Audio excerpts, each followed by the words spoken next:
Jadi Kang Warung ngapain lagi kalau pulang belanja? Kalau enggak nyusuni belanjaan buat isian warung. Hai mama online, lagi ngapain kalian? Lagi jalan-jalan, santai, main HP, ngobrol, jalan-jalan, nongkrong-nongkrong. Enak lah kalian. Aku Kang Warung kecret. Buka warung diawali dengan bismillah, semoga berkah hari ini rezekinya lancar. Ini hari belanjaanku nggak banyak-banyak kali juga nggak sikit-sikit kali. Ayolah ikuti aku nyusuni belanjaan dulu. Ya maklum aja lah kalau udah masuk bulan puasa yang namanya susu saset itu pasti laris manis kan. Hari ini aku beli susu saset yang gold ada 4, susu saset yang putih ada 4, dan yang coklatnya itu ada 2, renteng aja guys. Karena kebetulan yang coklat itu masih ada ready di warung, sementara yang gold dan yang putih itu stoknya sudah kosong. Bungkusnya udah selesai aja dibukai semua, udah aku susuni, tinggal masukkan ke dalam gantungan kayak gini. Padahal baru semalam aja aku belanja susu saset, nggak taunya udah kosong aja di gantungan. Karena ini udah masuk bulan puasa, jadi orang-orang itu pada banyak kali yang berminat buat beli susu saset. Buat apa ya? Buat takjil lah, buat buka puasa guys. Tau lah kalau orang udah puasa ini ya kan, bukaannya kalau nggak es kayaknya nggak puas. Sambung habis itu makan kue basah, makan gorengan, bubur, kue-kue, mie-mie, semua mau dibeli. Nggak taunya pas buka minum es segelas aja udah warung. Itulah tadi manusia tuh, sifat tamaknya itu nggak ada hilang-hilangnya ya. Kayak siapa ya? Kayak aku dong. Hahaha, kecret. Iya heran aku,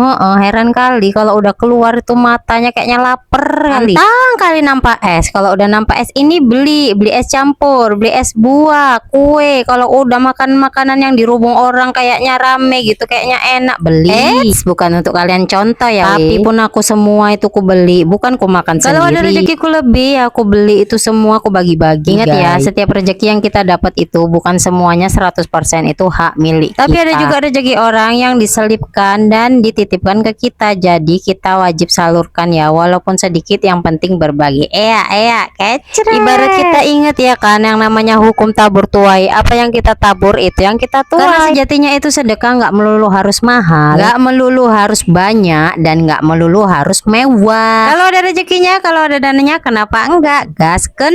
Oke lanjut, di sini aku juga mau susun nih, ada sabun telepon batang kayak gini, satu pak itu ada isi 20 pieces, aku ecer dengan harga 3.500. Waduh, kalian tengoklah dulu anakku nih, ada jakalnya. Buat apa dek? Buat balap, aku bilang gitu ya kan. Kata anakku, mana itu lintasan kereta api. Ya wes lah sakarepmu ya. Oke lanjut, di sini juga aku mau susun nih beberapa rokok yang ada di styling itu udah pada kosong, stoknya tinggal sebiji aja. Walah dek ada jala ulahmu tripod sampai tergeser-geser kayak gitu, mamaknya pun nggak sadar. Oke ya, lanjut lah kalau kayak gitu, rokok udah selesai disusuni aja. Lanjut aku mau timbangi gula dulu, soalnya stok gula aku yang udah ditimbangin itu udah tinggal sedikit lagi. Beli sekali timbang 5 kilo, sampai rumah ditimbangin sendiri kayak gini. Sebenarnya ada juga stok yang udah ditimbangin 1/4 kilo, setengah kilo, dan juga sekiloan yang ada di grosir, tapi aku lebih memilih sekali timbang 5 kilo kayak gini. Kenapa? Ya jangan kalian tanya lagi lah kenapa, udah pasti paham. Selain kan ada selisih harga, kalau di rumah itu bisa kita tengok dulu stok mana yang lebih sedikit, itu yang kita timbang lebih banyak, dan stok yang masih banyak itu kita kasih timbangannya itu lebih sedikit. Ya misalnya kayak gini, kalau stok setengah kilonya itu lebih sedikit daripada stok yang 1/4 kilo. Jadi aku kalau baru pulang belanja kayak gini beli gula, aku timbang yang setengah kilonya itu lebih banyak dibandingkan yang 1/4 kilo. Ya kayak gini lah contohnya, aku timbangi setengah kilonya itu ada 8 pack jadi 4 kilo, 1/4 kilonya itu aku buat 4 pack jadinya sekilo, totalnya jadi ada 5 kilo. Ini nih cara aku packing gula, lebih praktis kerjanya, dan yang pastinya ngikatnya itu tanpa karet sama sekali. Tarik bagian ujung plastiknya, kemudian diikat 2 kali, udah selesai aja. Lebih hemat pastinya karena nggak butuh biaya lebih buat beli karet. Ya mana tahu bisa menginspirasi kalian ya kan, kalau ngikat gula nggak usah pakai karet, udah pakai caraku kayak gini aja, lebih praktis, lebih cepat, dan lebih hemat pasti. Udah digulung kayak gitu, diikat 2 kali udah pasti rapet dia, nggak bakalan kemasukan semut. Udah selesai aja nih aku timbangi gula. Lanjut aku mau taruh ke keranjang. Nah nanti kalau orang beli tinggal comot-comot aja guys. Oke let's go, kita susun dulu gula ini ya kan. Kalau udah ready kayak gini kan enak, nggak repot nanti nimbangin. Oke lah kalau kayak gitu aku mau beres-beres dulu. Sampai jumpa di next video. Bye bye guys.